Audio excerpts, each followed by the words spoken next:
What's going on, guys? Ted from Nerd Immersion here. I am so sorry. As it seems to happen, also let me know if the sound is okay, and if I'm not too loud. As with every time I try to do one of these things as of late, it's just riddled with technical difficulties. You can see my camera the resolution is whatever it is right now, which is garbage. It was just too many technical difficulties, all at once. First, this morning, my dog ripped my headphones, ran through them like a moron. I think got them actually, like the headphones caught around either his leg or his neck, whipped the boom arm around. Thankfully, didn't damage the microphone, but totally shredded the headset wire, so it doesn't work. So I'm just using a pair of earbuds now to get some sort of sound out of it here. Then, of course, the webcam wouldn't work, so it's just been riddled with technical difficulties. So I am so sorry to everybody who was waiting. Also, to the people who don't understand the concept of a rebroadcast, which seems to be, in my general experience, just about everybody who comes to our Twitch channel. So we rebroadcast stuff from time to time. I very clearly label it in the title, rebroadcast in all capitals. It states that it's flashing. It says either rerun or premiere. When those are up, that means that it's a recorded video uploaded. My only issue with that is, like, people will comment and then they'll get upset when I don't respond to a recorded video, where they post a bunch of things and they're like, hey, can you see this? Why are you ignoring me?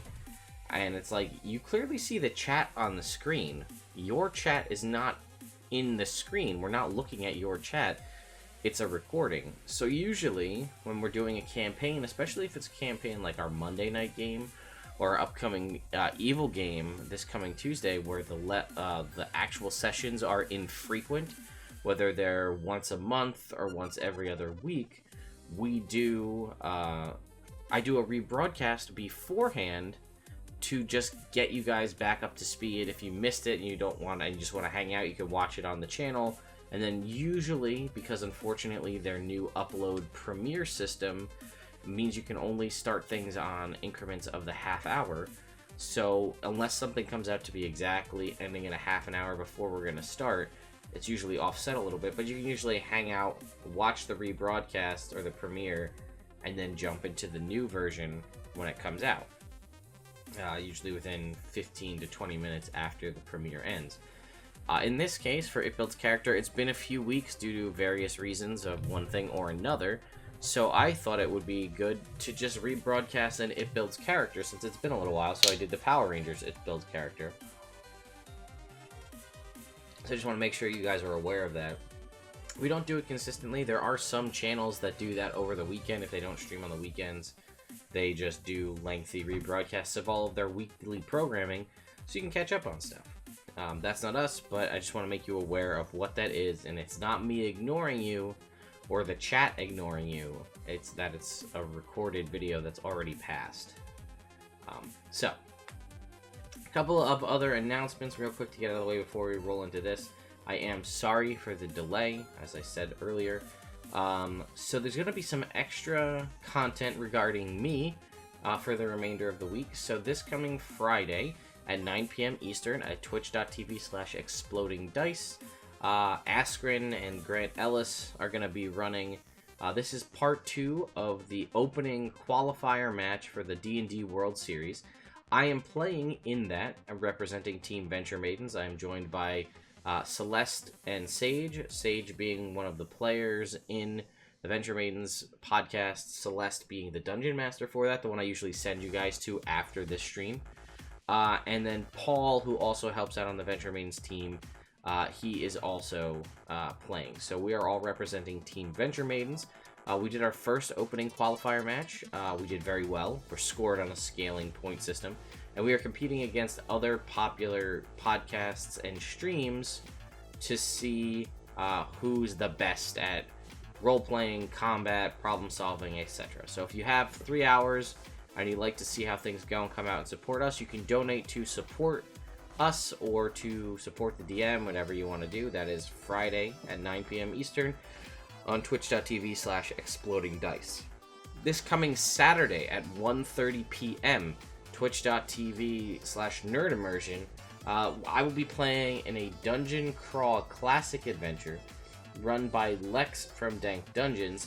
I've never participated in in Dungeon Crawl Classics, but basically it's going to be a handful. He's going to be running it for a handful of people. I'm going to get you the exact people right now.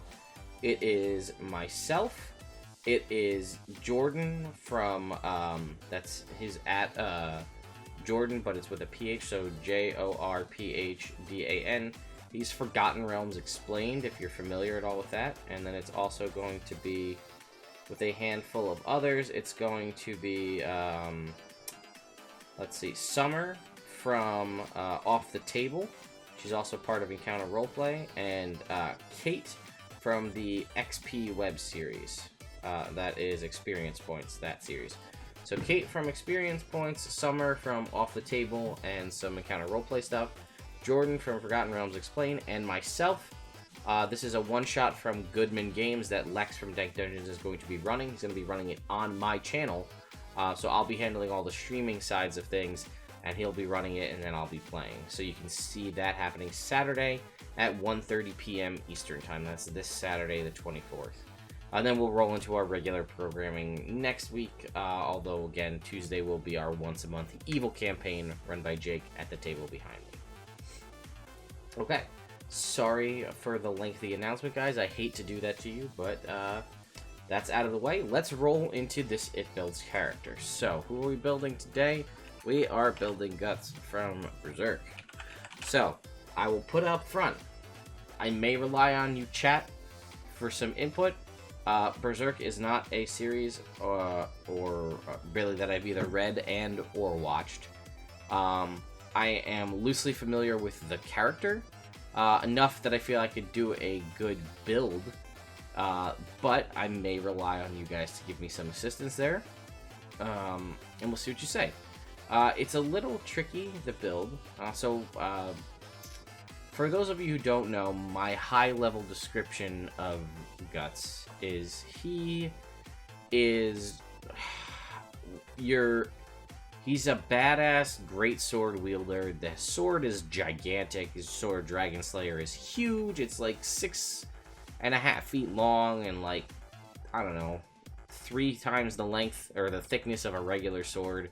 So it's massive. He wields it sometimes one-handed, it seems, in some of from what I've seen. He is, for all intents and purposes, basically a human. But obviously at the peak of human strength and endurance, and also seemingly willpower. He does seem to have a fair amount of luck on his side, allowing him to skate by things that should easily kill someone who is, again, basically just a human. The sword itself is so suffused with demon-slaying energy that it also slashes through the ethereal plane. So it's good at hunting basically any kind of demon, supernatural, evil spirit thing. He also has like a bionic arm from, I think it's the left arm from the elbow down.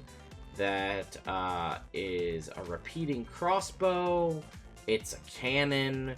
It's a handful of other things. He also has a bunch of throwing knives that he uses, explosives, and then again, the sword in and of itself. He also wears the Berserk armor, which is very powerful, seemingly full plate armor,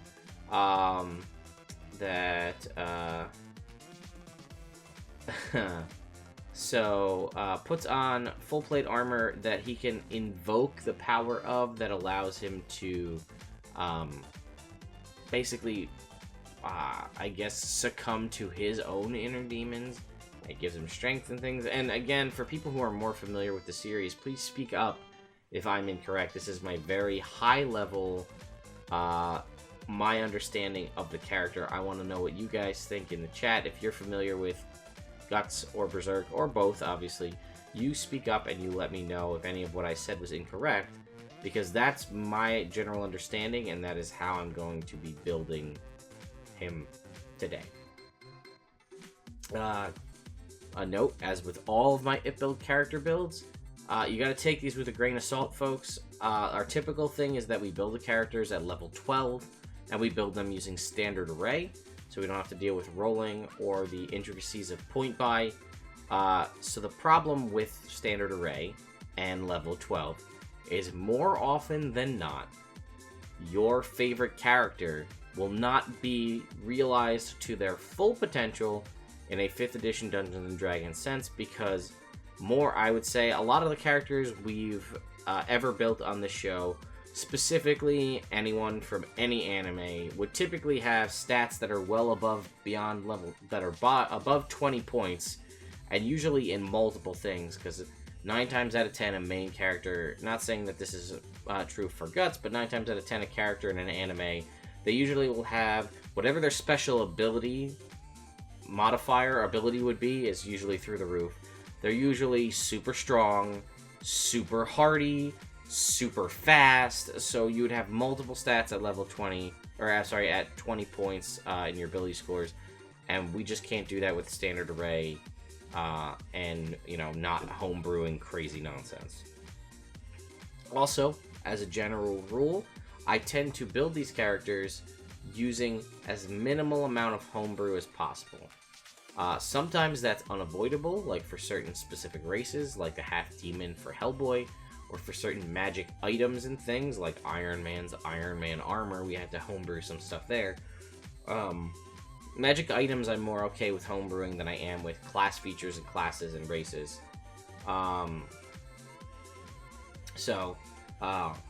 To your point, Axel here in the chat, and again, I did my best, because I did get a comment that people said they had a hard time reading the chat on screen, because I do reference you guys in the chat often when people are watching the videos after the fact. So I did my best to put a little gray box in the corner to make it a little bit easier for folks who are watching at a later date to see what's being said. So hopefully that works.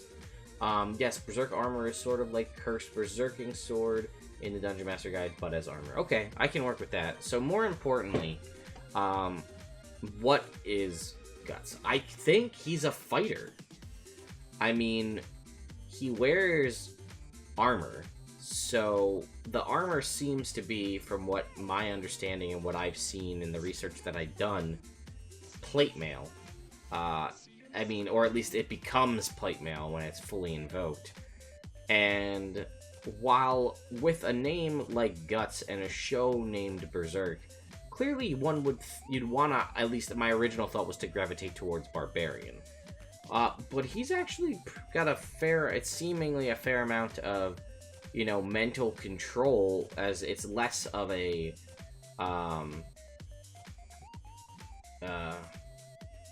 okay, so there you go. So he wears more or less half plate until he gets the Berserk armor. So it seems less ragey. I mean, there obviously are rage-filled moments throughout the series. And I'm not going to, 1, try to spoil anything, or 2, try and speak about something that I'm not really that familiar with. So I think we'll probably go for later on with the Berserk armor, just because the thing that I know about, so we can build it towards that. So in my mind, he's more of a fighter. Yeah, Barbarians, Endurance, and Paladins. Yeah, so okay, Zelda Master, to your point, Guts is tricky. He's like a mix of a fighter with Barbarian and Paladin's goals. So Paladin goals can be role-played, so I'm okay with leaving that part out. Like, keeping a Paladin's tenets, or the ability to, the thought, yeah, Blood Hunter is a reasonable assumption. You know what, I might look at how I might do that. I typically try to, you know what, I've used Gunslinger a fair amount on the show here to represent when people keep asking me to build characters that use guns. I think we made Hellboy a gunslinger, for example. You're right, Blood Hunter does seem to fit the most. Let's go pull it up. Let's pull up Blood Hunter. and we'll go from there. So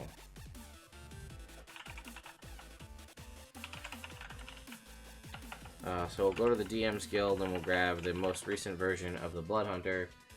And we'll see. You know, we might make the decision that we don't want to go with Blood Hunter, but let's at least entertain the thought as this loads here. Maybe. Come on. So, if I were to build him as a fighter, I guess I'd probably build him as a Battle Master fighter? I guess? Champion fighter? Maybe? You know, when I'm always hurting for what to do, I always want to build people as champion fighters, because it's way easier.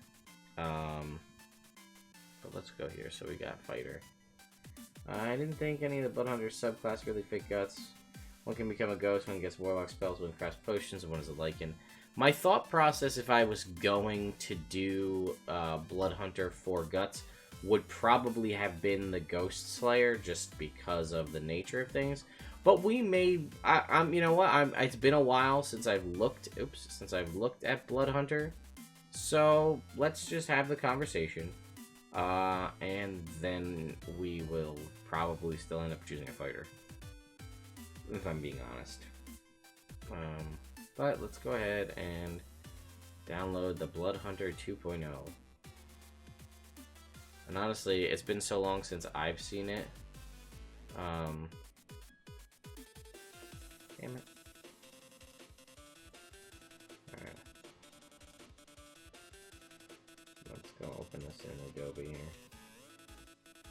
Alright. Berserk is hard in general because its cosmology is very different from the D&D fare. Demons Fair confirmed real, but God is more like a real world faith and mystery. Interesting. Yeah, I should probably watch the show. Honestly, if I'm being honest, I should probably check it out. Did my camera get all white balancy at some point and I just didn't realize it? Because it looks way, I don't know, it looks yellower than I had thought. Okay.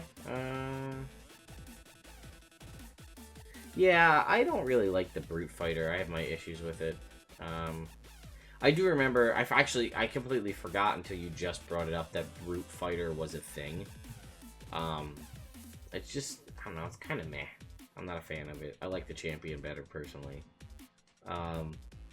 But we can look at that as well. Blood Maledict, I really don't think that there's really, again, correct me if I'm wrong, but I don't feel like Blood Maledict really fits.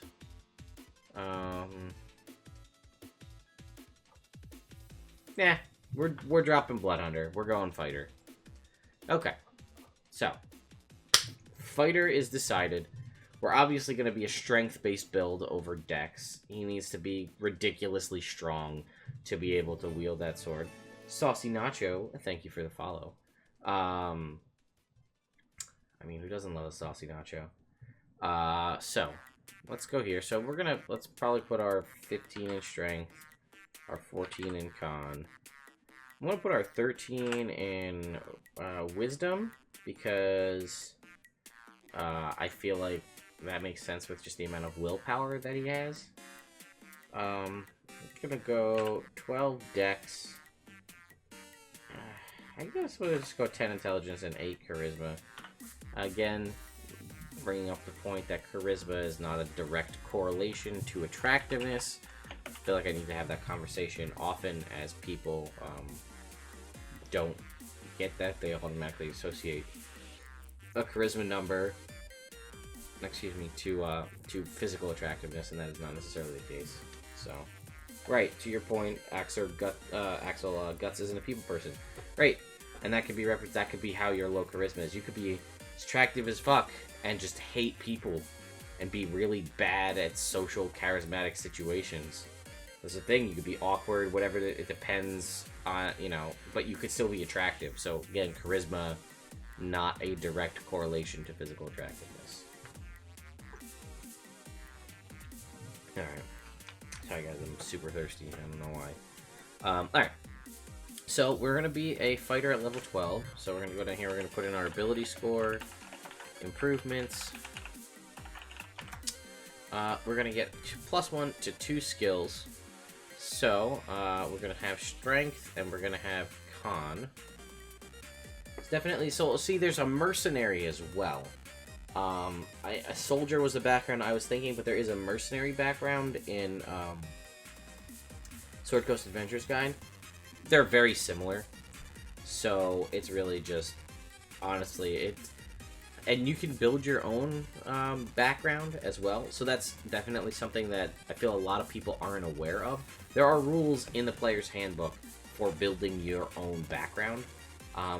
And the reason I bring that up is that building your own background is something that's even adventurally legal, and considering that that's D&D's organized play, when something is typically made adventurally legal, in my mind, that's about as legal as things can be, as far as what is allowed and what isn't.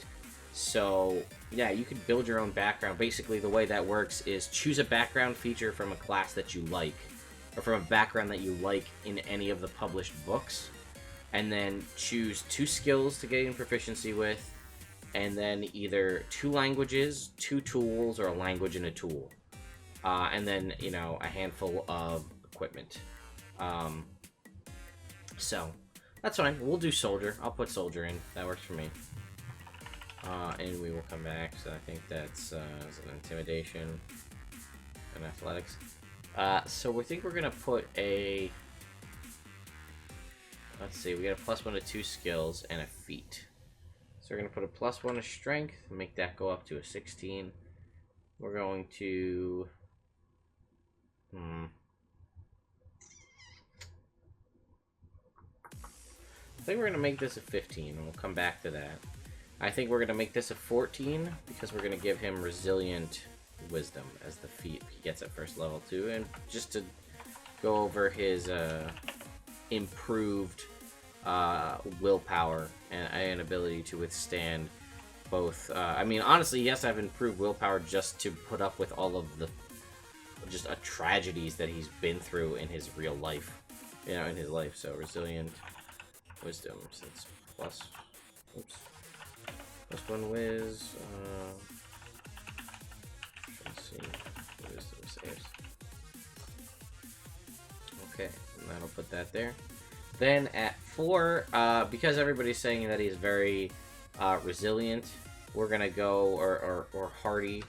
We're gonna give him the durable feat. I know I hate giving anybody the durable feat, as it really is underrated in my mind. It is underpowered as far as feats go. But I don't know. I mean, I guess you could say you get the Tavern Brawler feat, maybe. Let's see here. Where am I going? Feats. Durable. So durable. Hardy and resilient, +1 con. Great. Well, we'll get to great weapon for sure. That's a no-brainer. This is just to put his constitution up a little bit. When you roll a hit die, you regain more. We could do that, or we could do. Tavern Brawler doesn't really fit. Let's see. Where are we at stat-wise? Yeah, we have enough feats. We're a fighter, so we're good. So we're gonna go durable. This is our way of explaining away his having barbarian resilience, without actually being a barbarian.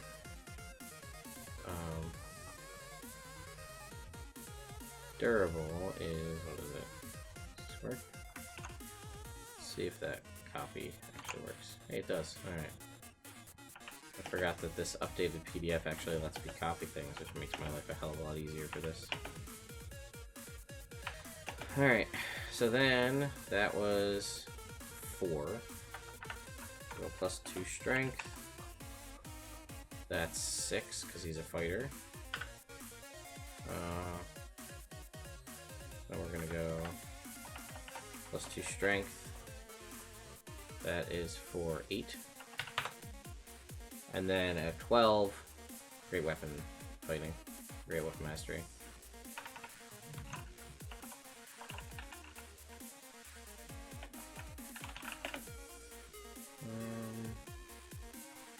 Great weapon master.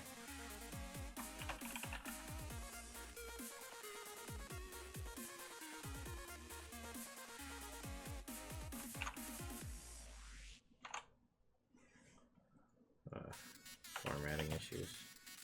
Hate that. Critical hit.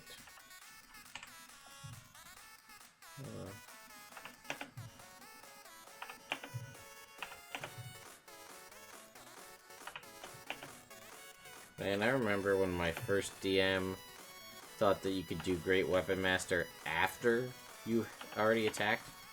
That was a great time. Did Charger give you a bonus to any? No. So, I think we're going to sit with this right now. So, he's resilient in wisdom to show his improved mental capacities and ability to withstand whether it's mind-affecting magics or, you know, torture or torment. Let me shrink this down just ever so slightly so we're not blocking stuff. He's got his maxed out strength at 20. He has the Great Weapon Master feat, clearly, as he is a wielder of a massive sword. And then, alright, we said we were going to make him a soldier. So let us jump up to soldier. And we will get the stats from that, which were athletics and intimidation. That was a gaming set and vehicles land. So gaming set, vehicles land, and then he's a fighter. I'm gonna give him perception because, duh, everybody takes perception when it's an option.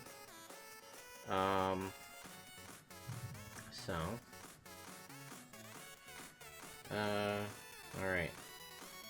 So, our remaining choices are acrobatics, animal handling, history, insight, or survival. What do we think for guts? And he has one from being a variant human. So we basically got one from a short list and one from anything on this list. Survival, done. And then we've got one additional skill from any one of our choice, as he is a variant human. Let's see what you guys say as we work our way putting in all of his abilities here. Proficiency bonus is 4. Brain. That's 4. This is 9.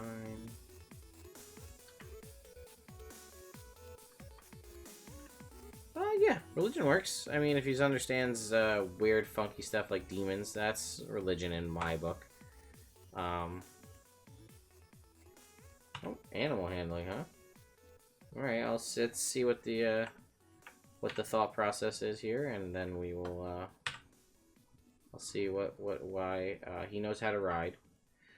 That's fine. I mean, do you think his ability to know how to ride an animal, or a horse rather, is better or worse than his knowledge of like demons and demonology?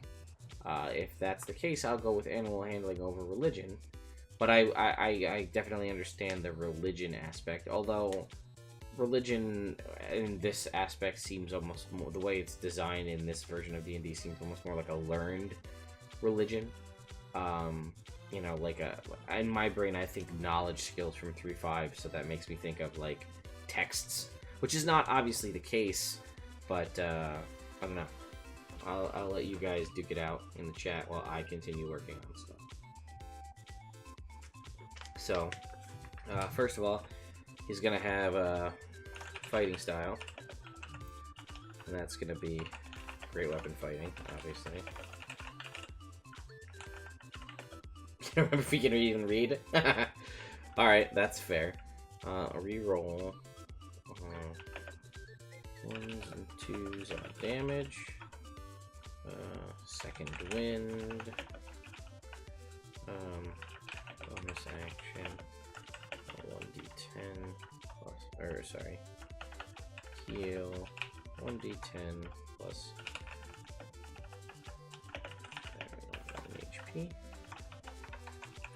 Action Surge. And then we're gonna get to this, don't we have? Put this in here. Dragon Slayer. 10. 12. We gave him Perception. That's not changing, so it's gonna be passive Perception of 16. You know, I don't think you necessarily have to have animal handling to know how to ride a horse. So I'm gonna leave it in religion, and we'll come back to that. There's no, there is no true ride skill like there was in previous editions, which was very much determined to how well you knew how to ride a horse. Which I'm kind of glad, because there was what it is: handle, animal, and then also ride. And I feel like there was another one as well that was related to it, and I can't remember what it was. But either way, 3-5, man. Takes me back. Sometimes I miss it, not gonna lie. Yes, it was unbalanced and things were bananas, crazy. You could do all sorts of wonky stuff, but that's where I started, and I miss it sometimes. Okay, so, and then lastly, survival. I will say you're right about mounted combat, although I do feel like mounted combat, in a respect to your point, Axel, mounted combat is obviously much simpler in 5e. I do feel like it was almost an afterthought, though, the way, like, it is so minimal, such a minimal focus. Not that it needs to be a heavy focus, but just the way things are written and what you can and can't do, I feel like it was almost like, oh shit, we should probably throw that in the player's handbook too. Yes, grappling in 3.5. I basically just told my players, I was like, please don't do this. I don't want to deal with grapple checks. So we basically just no one grappled in any of my games in 3.5. I will say grappling is a hell of a lot easier in 5e. But it also, I feel like so many of my players, like, remember reading it in 3.5, and they're like, okay, so I grapple them. And I'm like, cool, and they're like, and I cast Shocking Grasp, and I'm like, okay. I just had this conversation via text with players in a game that I have coming up. Not streamed game, but they're like, so if I have somebody grappled and I cast Shocking Grasp, right, like, it just hits, right? And I was like, no. It's not. They're like, but it's a touch attack. And I say, well, there are no touch attacks anymore. This is 5e. It's a melee spell attack. By definition, a spell attack roll requires you to roll. Therefore, you can miss, but you can also crit. And they were just like, I don't get it. That doesn't make any sense. I was like, all grappling does in 5e is reduce everybody's movements, the grappler and the grappled, to movement speed of 0. That's it. It's super simple. Don't overcomplicate it. And they just can't seem to wrap their head around it.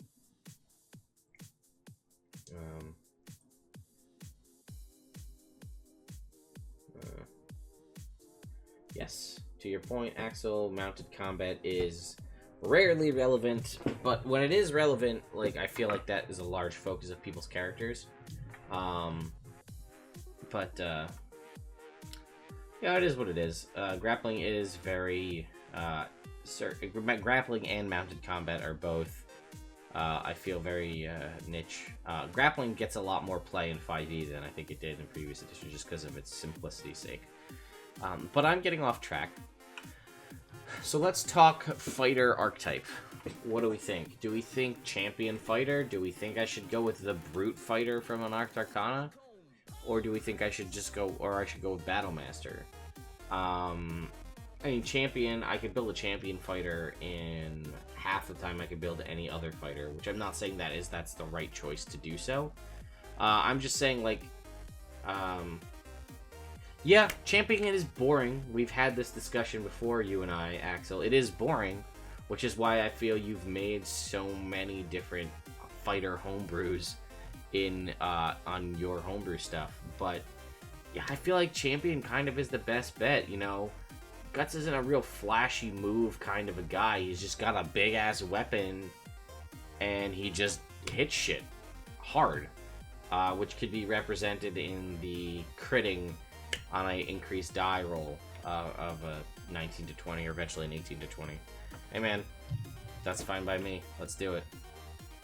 So, we're going to go ahead in here and we're going to say improve critical.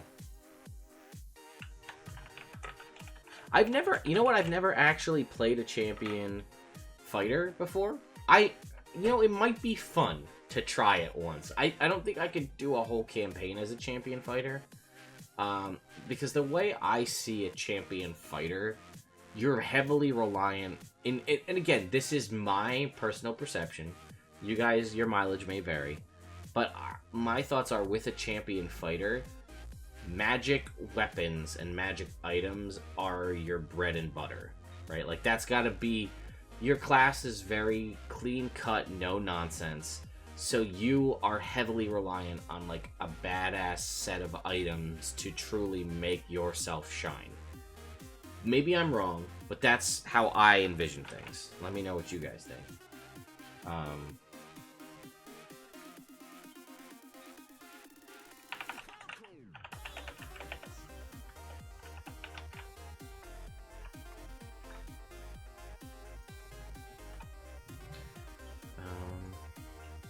Is that 15? Yeah, alright. Remarkable athlete. Add half your strength proficiency bonus to strength, dex, and con checks. Alright, so it's a 2 to anything we're not proficient with, so that goes to initiative, so that goes up to a 3. Acrobatics goes to a 3. Sleight of hand goes to a 3. Stealth goes to a 3.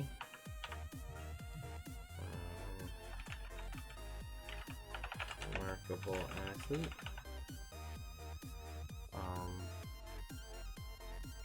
Yeah, preferably as a champion, I personally think you want something like a flame tongue or anything that adds additional damage dice, as you have the increased opportunity for critting. Plus one weapon, obviously wonderful, right? And everyone's going to argue with plus weapons, but anything that adds additional dice is better for you, as the dice are doubled when the damage is rolled.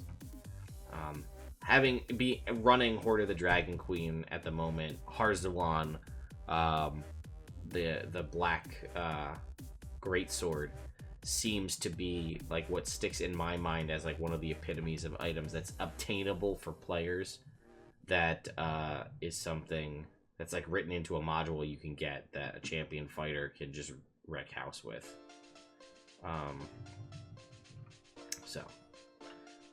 Right. So, let's grab this long jump stuff.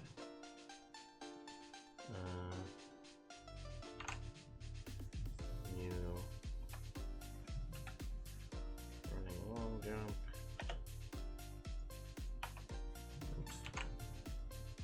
Or if you happen to have a paladin buddy who's got Crusader's mantle up, is also not a bad thing to have for a fighter. Alright, so we have extra attack.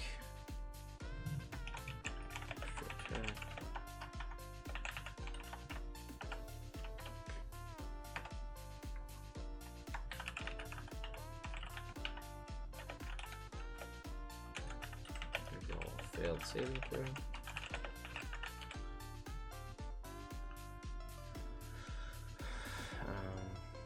Dominable is 9, yeah, 13.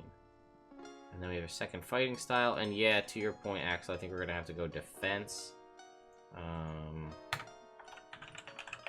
Fighting style, defense, +1 to AC, while in armor. Cool. Alright, so let's get our hit points out of the way currently. So that's going to be 3, and 6 is 9. 9 times 11 is 99. And 13 is 122. Is that right? 122. Oh man, my math is off. That might be wrong.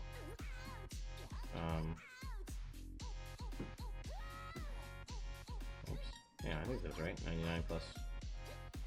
Yeah, or sorry, 112. My bad. Added an extra 10 in there for good luck. Alright. So we got pretty much, again, base class, nice and simple. Let's talk magic items, because we got a couple things, right? We got Berserk Arm. I'm gonna just start putting them in here. We got Dragon Slayer. We got Bionic Arm, and we got the Berserk Armor.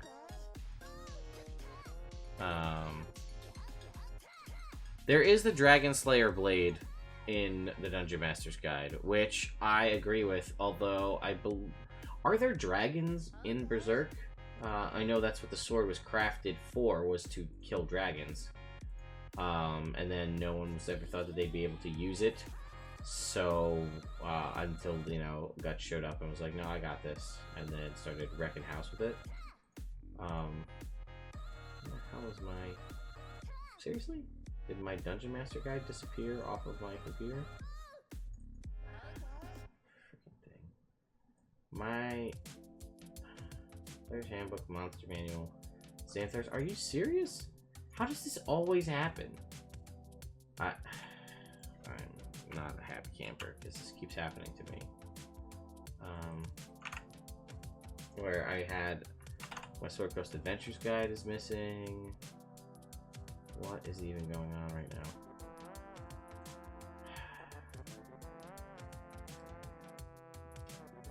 Alright. Well. That's fine. Alright, well, we're gonna have to go get that. So why don't we go do that?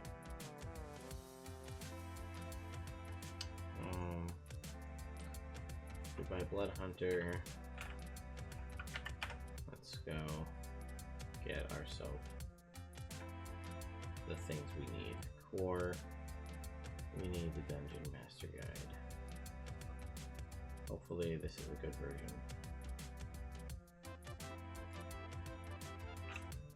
Dealing.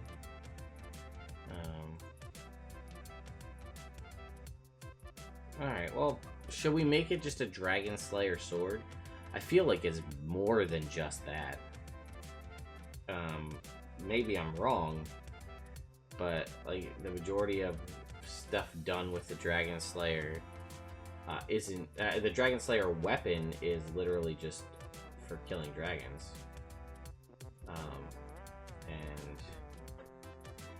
You know, that doesn't really seem to be his MO, at least, again, until perhaps maybe later, according to what you're saying. Okay, so we're gonna... he does a lot of limb chopping. Okay, so how about this? We make it a Dragon Slayer Greatsword base, and then we add on to it to have it replicate the functionality of what it actually becomes. I think that's a reasonable thing to do. So here we go. DMG. Let's jump to treasure. Magic items. Okay, here we go.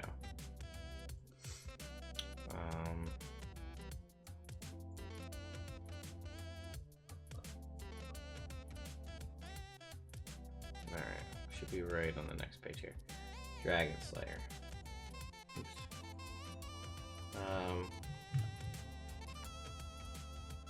Alright, so we'll go Dragon Slayer. So functions as a Dragon Slayer Greatsword. However, and then okay, we can leave it as that. That's fine. So that makes the damage, that makes it 10. It's a +1, right? Yeah, it's a +1 weapon, which makes the damage 2d6 plus a strength of 5, +1 is 6. We can just put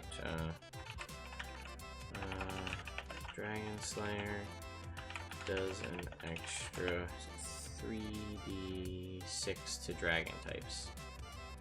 Extra 3d6 to dragon type enemies. Okay, we could just leave it as that. I'm fine with that. It lets it slice into the spectral plane, as it were, to hit incorporeal foes. So we'll just call it Dragon Slayer. There we go. Alright, So, Bionic Arm. What do we want to say this does? I'm going to go ahead and put this in here. Bionic Arm.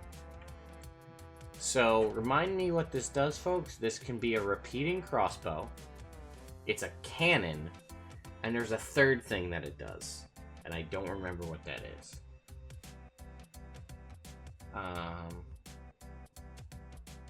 So we may be able to get the cannon stats from just the DMG's siege weapon cannon. Or we may tone it down a little bit. Why don't we go look at that and see what that is? So...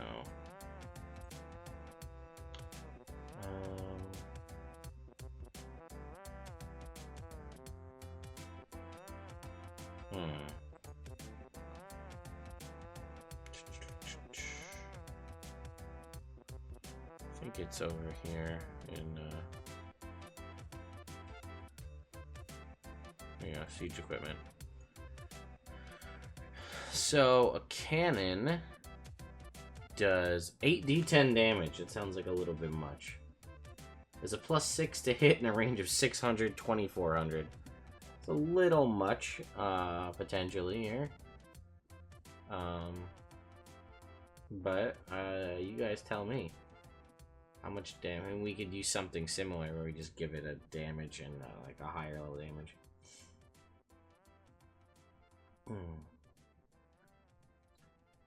So, and it's not like supernaturally strong or anything, right? The hand, its main benefit is that it has all these other modes, is what I'm gathering. So we're gonna say Bionic Arm functions as a one-handed heavy crossbow.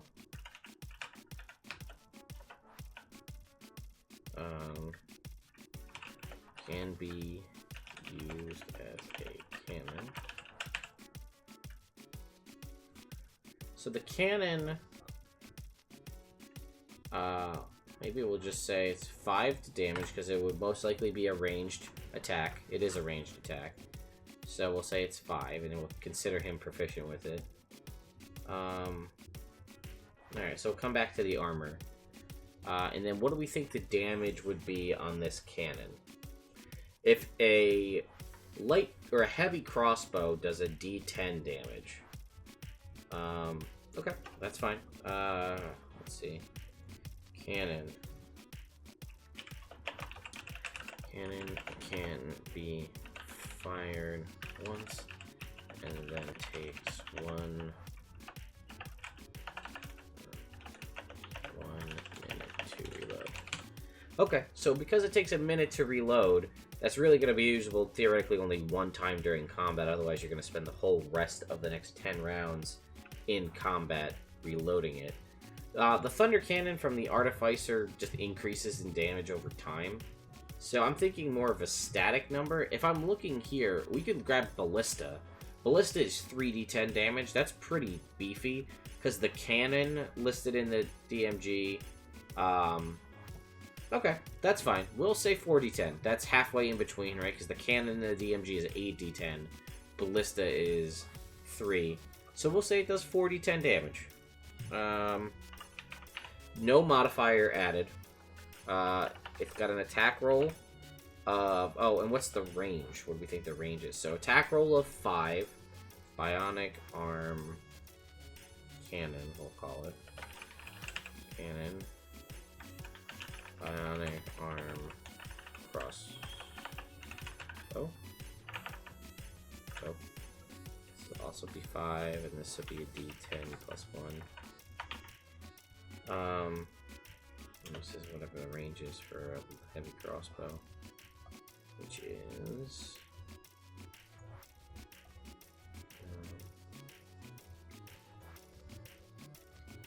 heavy crossbow is 100, 400.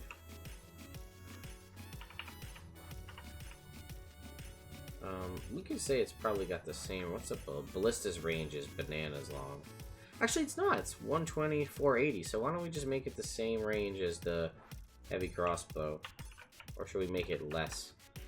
It's a cannon. Cannons lose accuracy after a fashion. What's a light crossbow? 80, 320. Let's go with that. I think that's probably reasonable. 80, 320. So it's got the range of a light crossbow. Does 40, 10. It takes a minute to reload, so that makes sense. So it's a big gun, literally, and then basically it's a once per combat kind of a situation, and you need to reload it out of combat. Let's go look at the Berserker Axe, and we'll see if we can't easily adapt that into armor.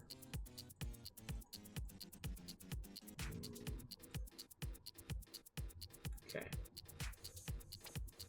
So, the Berserker Axe is a +1 axe. Your hit point increases by 1 for each level you've attained. Then you have the curse. Axe's curse, becoming a 2/2, it extends the curse to you. As long as you remain cursed, you're unwilling to part with it. Just have disadvantage on attack. We'll probably ignore the disadvantage on attack rolls. With weapons other than this one because it's armor. Whenever a hostile creature damages you, I'll say, yeah, we'll keep this last part. While Berserk, you must use your action each round to attack the creature nearest to you If you can make extra attacks as part of the action, you must use those if possible. Targets, you attack one at random. You're Berserk until the start of your turn with no creatures within 60 feet that you can see or hear. So we're going to call this +1 plate mail. Functions. Let's see. Adds 1 additional HP per level attained. And then we'll grab this and we'll alter it here.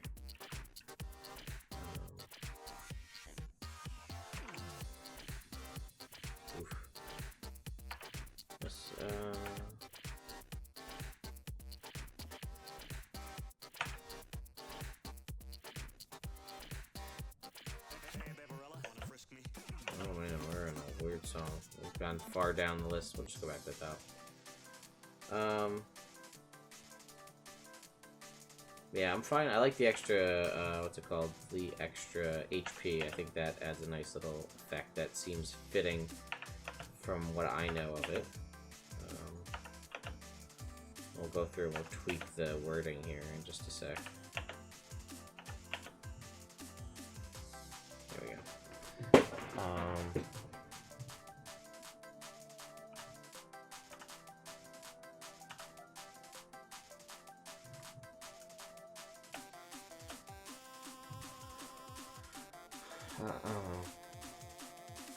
Let's see. You must succeed. Let's see. When let's see. He activates the armor, right?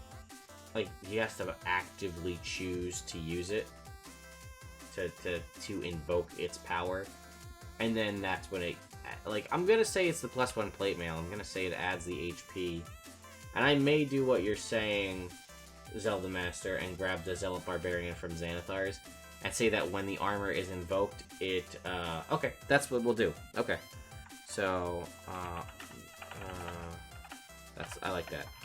The armor may be invoked as a bonus action. When you do so, you must succeed on a DC Wisdom 15 saving throw or go Berserk. While Berserk, you must use your action each round to attack the creature nearest to you. If you make extra attacks as part of the attack action, you must use those attacks, moving to attack the next nearest creature after you fell your current target. If you have multiple targets, you attack one at random. You are Berserk until you start your turn. Okay, so when invoked, the armor. Let's pull open Xanathar's. I like what you're saying about the Zealot, and I will grab that.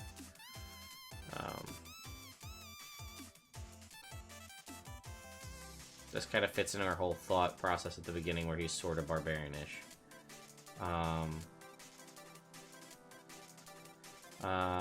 Let's see.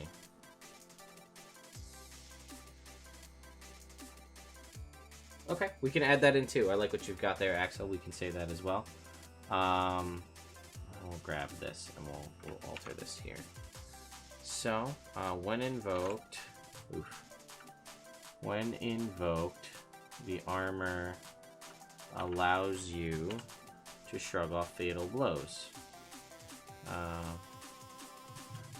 While invoked,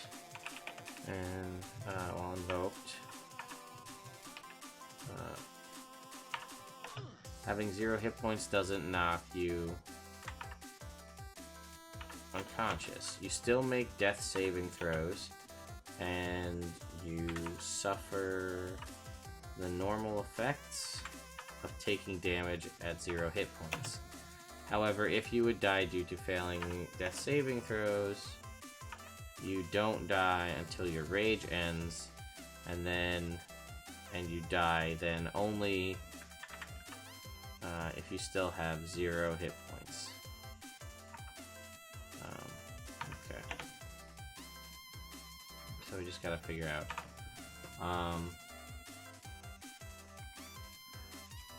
Let's see. While invoked, having 0 hit points doesn't knock you unconscious. Still make death saving throws and you suffer the normal effects of taking damage while at 0 hit points. However, if you would die due to failing death saving throws, you don't die until... So how long do we say that the armor lasts? Yeah, do we say the armor, this invocation lasts a minute? Does it have, like, the armor's effects when they're activated? How long does it last? What do we think?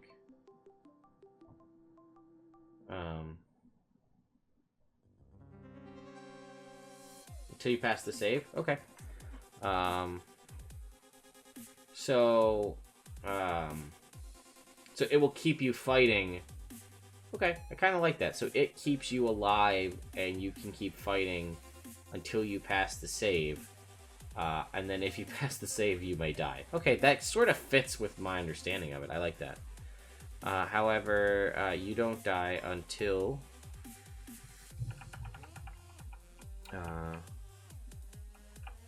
until you pass the save for remaining...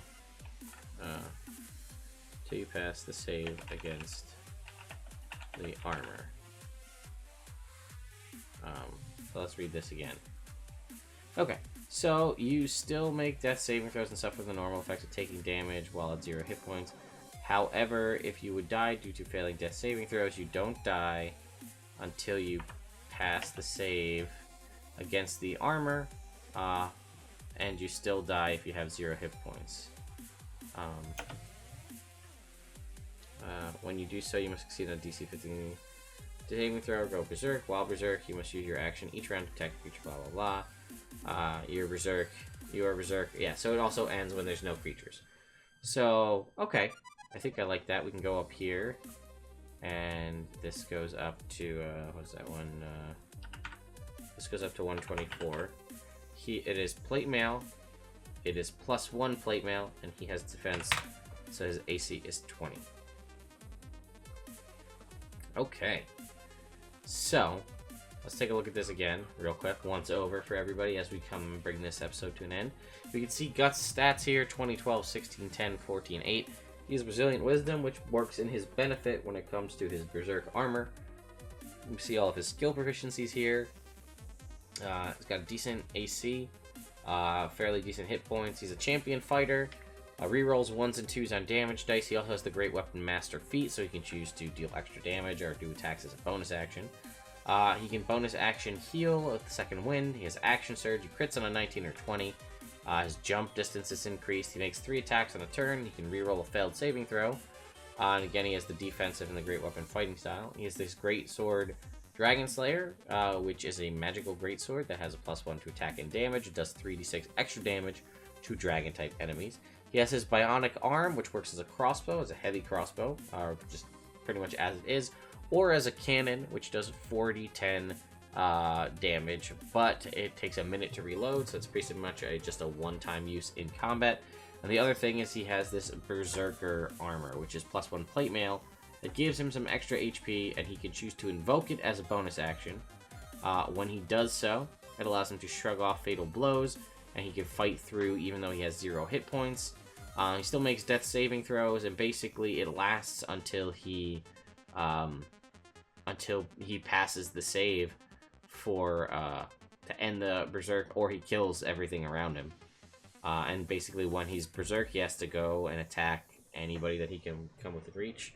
And we're just going to add that little bit to the end. What's it say? When below half hit points, the armor tries to invoke itself, causing the wearer to make wisdom saving throws at the start of each of their turns.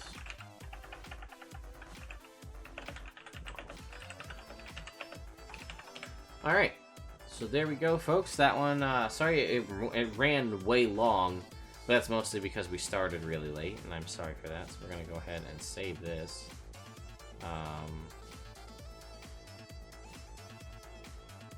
And then I will be labeled here under It Builds Character number 22, Guts. And this will be uploaded to our It Builds Character Google Drive folder, where you can go back and view any of the character sheets from previous episodes. Although I do believe the Leroy Jenkins character sheet, I think it got somehow lost in the shovel and didn't make it into there. I don't believe I have that sheet anymore. I may be able to replicate it, but I am sorry.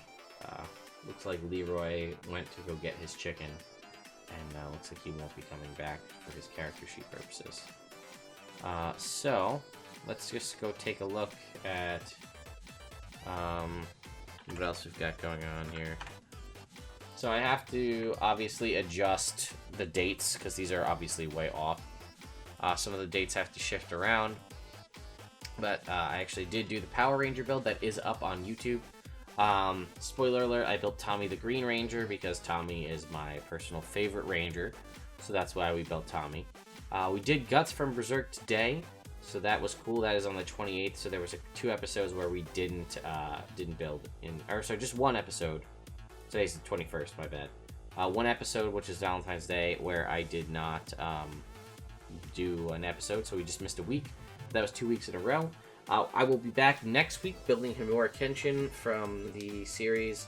Was it either Samurai X, I believe, or Veroni Kenshin as I know it, as I watched it on Toonami here in America. But I am very familiar, at least with the first season series arc, up to the kind of Shishio completion arc. Is my knowledge of Kenshin. So that is the Kenshin that I will be building, is up until that point.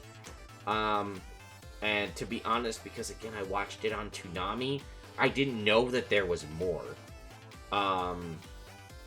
Which is sort of my problem.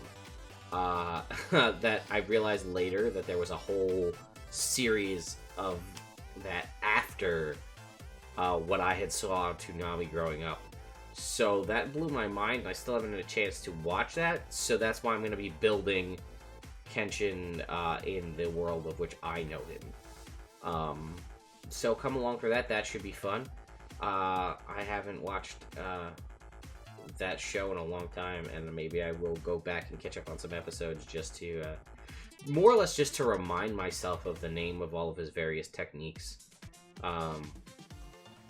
Hiten Mitsurugi style, and then there's a million other names for all the different techniques that he does. Let's see if we can't incorporate those into somehow either items or whatnot. But yeah, you're right, Zelda Master. There is the Samurai archetype, and there is the Kensei Monk archetype, both of which are very fitting for Kenshin. We had this discussion when we built Samurai Jack, about how we're going to look at that and see which one we would use. Because when we built Samurai Jack a while back, I forget, I think we did a mixture of both. And I had the conversation then that Kenshin may be, the build still may be different. Because I decided that Samurai Jack was also very monk-like as well in his sort of training. And I'm not really sure. It's an argument that we'll make next week, whether Kenshin should be a samurai or a kensei. Samurai obviously fits, right? He is a samurai, or he was a samurai. But he's also very nimble, and when I think of fighters, now that doesn't necessarily mean it's true, right? Because you can be a dex-based fighter. When I think fighters in D&D, I think more tougher and stronger, even though, again, like I said, you could be dex-built, or monks are more lithe and speedy. And Kenshin is almost supernaturally fast. So that'll be a conversation we will have next week. So be sure to come out and check out when I build Kenshin next week. And then you can see we've got some episodes in the future. We have a level 20 character, which was recommended, but it has some funky rules, like it's a level 20 character, and I need to have multiple levels from multiple classes, which I don't actually know if it'll be possible, because I guess maybe as a level 20 character, because if you're using point buy, that means most that, like, you need to have 3 or 4 stats above level, you know, above 13 points to be able to multi-class. I think it was I need to have at least a level from every class was what the crazy build concept was. So I don't know. We'll see. But as you look down, you can see we've got some other interesting things. We do have Steve Rogers, Captain America, coming soon, which is exciting because once we have Captain America built, we're going to have a showdown match between Iron Man from way back in the beginning here and Captain America. We're going to reenact Civil War with my 2 character builds, and we're going to see who wins. Then we have, you know, the Doctor, we have some supernatural characters and Castiel, some comic characters, some biblical characters almost here. We had Samson at some point in Gilgamesh. We have Howl from Howl's Moving Castle. We have a replicate, which again, these are some of my favorite, are trying to replicate builds from old editions. Those are typically my favorite, or things where people are just like, make a polearm wielding bugbear or a warforged pirate, where I get to have all the creative control over what happens. I mean, I do to a degree anyway, but I'm not beholden to what people know that character to be on what's it called, on you know, on whatever media they're from. So this I have the Bloodstorm Blade, which was an old build for back in the day.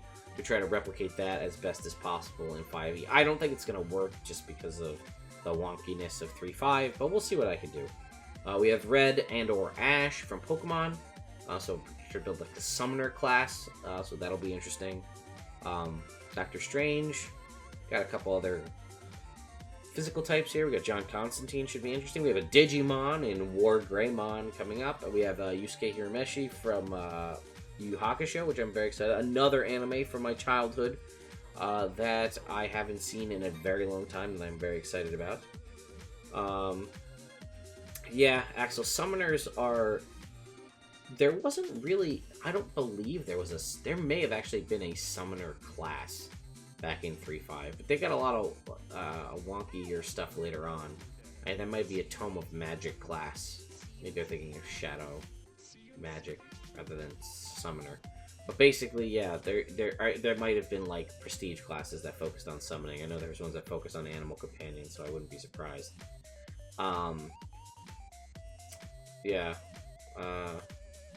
Yeah, basically, because you used to have Summon Nature's Ally and used to have Summon Monster back in 3.5, so most arcane classes, a sorcerer or a wizard, could summon creatures. That was a thing they could do. Right now, the only real summon things you have are conjure animals, conjure fae, and then you have conjure celestial as high-level clerics and things. And then the last suggestion that I received was Kirito from, I believe, there might have been another one that came through, from Sword Art Online. That should be relatively easy too. I did get a message. Oh, I have to, you know what? Let's do it right now because we're in the chat and somebody suggested. A future build suggestion was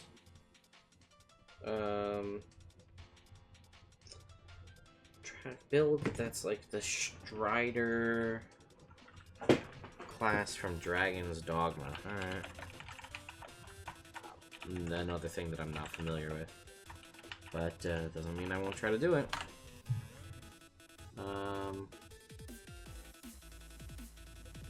Okay, so and I Ben 10. There we go. So those are my recent suggestions that I received. I do get these on YouTube. I do get these from you guys here. But in our Discord server, which I did just put a link to, there is a separate Discord server broken out Discord category and channel within our Nerd Immersion server for It Builds character, where you guys can discuss the builds or suggest future builds that I can get, and that way other people can see and can comment back and forth. Oh shit. And we have another one I didn't realize. Bionicle character. Man, I have a lot of research to do. I used to play with Bionicle, unless I'm assuming this is Bionicle as in the Lego world of Bionicle. This is the only Bionicle that I know. But I guess we'll find out. Hey man, I made the suggestion at the start of this show way back on my birthday of last year when I decided I wanted to start this because Castlevania, which is one of my absolute favorite series of all time, came out. I decided I was going to start this series. I was going to take any suggestion that fans wanted. Honestly, though, when I first started, I didn't think anybody was actually going to come watch this show. Because my initial plan was to build every other character from the Castlevania Netflix series. I built Trevor Belmont, and then my plan was to build all of the other characters, unless people suggested things. So I still haven't had the opportunity to add in Sypha or Alucard, as you can clearly see, as the list continues to go.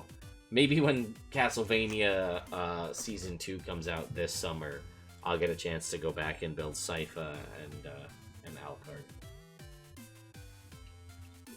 So, anyway, thank you guys for coming and hanging out. I'm going to go jump over to go visit my friends over on the Venture Maidens.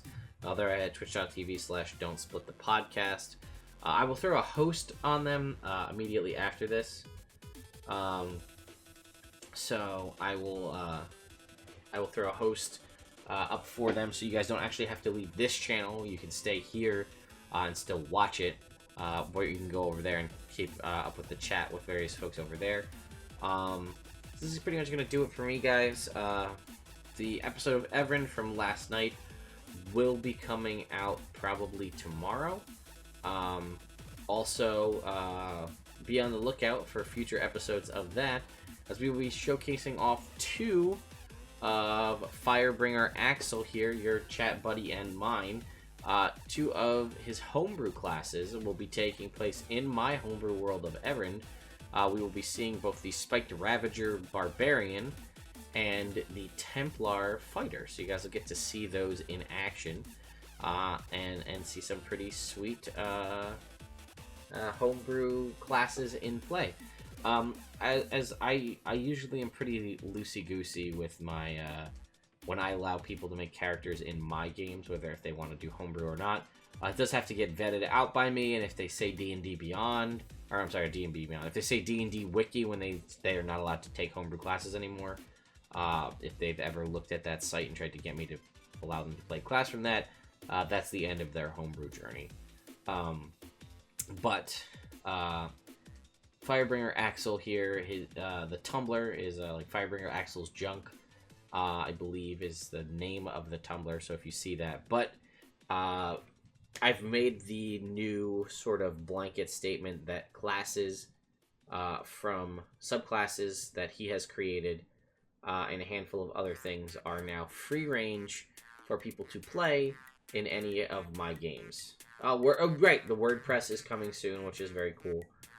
So I've decided that that's sort of just like an open invitation. So it's like published sources and also Axel stuff, as well as my own personal homebrew is allowed as well, because I'm not going to shoot myself in the foot when I start coming up with stuff. So, anyway, guys, be sure to go check out his stuff on Tumblr and be on the lookout for the WordPress. He's also got his own Discord server, so you can go join his Discord server and see more of homebrew stuff and have conversations with his whole community. He also is looking for players for his upcoming homebrew game, so you should get a hold of him in some form or another and see if you can't join up, because that'd be fun. So anyway, guys, that's it for me. That's my little friend plug here at the end. Again, I'll see you Friday on the Exploding Dice channel, and Saturday right back here for a Dungeon Crawl Classic. We're playing a level 0 adventure, and it's something about a character funnel, so everybody makes 4 characters. I don't really know how it works, but we'll find out. So, anyway, guys, have a great night. Enjoy the nice warm weather if you have it like we did here in New York. It was 70 degrees today. And I will see you guys next time.